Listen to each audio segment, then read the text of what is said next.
Il était une fois, dans les brumes de Calais en 1695, un homme qui allait marquer l'histoire de la piraterie à jamais. Son nom, Olivier Levasseur, surnommé la Buse à cause de sa rapidité d'attaque foudroyante. Ce n'était pas un pirate ordinaire, mais un génie tactique qui maîtrisait l'art de la guerre et les codes secrets. En 1721, la Buse réalise l'exploit le plus audacieux de l'histoire.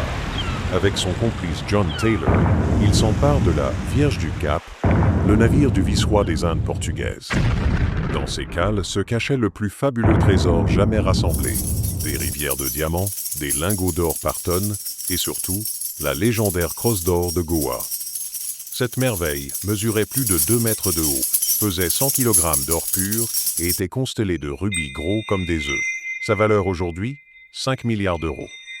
Mais l'histoire ne s'arrête pas là. Pendant 9 longues années, la Buse sème la terreur dans l'océan Indien, défiant tous les gouverneurs coloniaux.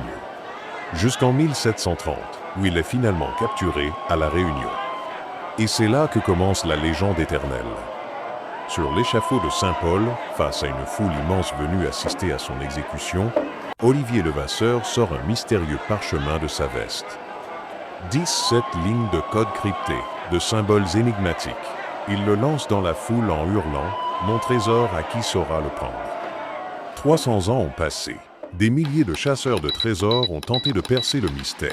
Familles entières, expéditions coûteuses, technologies modernes, tous ont échoué. Le code de la Buse résiste à tout. Intelligence artificielle, satellites, détecteurs de métaux les plus sophistiqués. Quelque part dans l'océan Indien, peut être aux Seychelles, à Maurice ou à Madagascar, 5 milliards d'euros attendent encore celui qui saura déchiffrer l'énigme ultime. Et si c'était vous,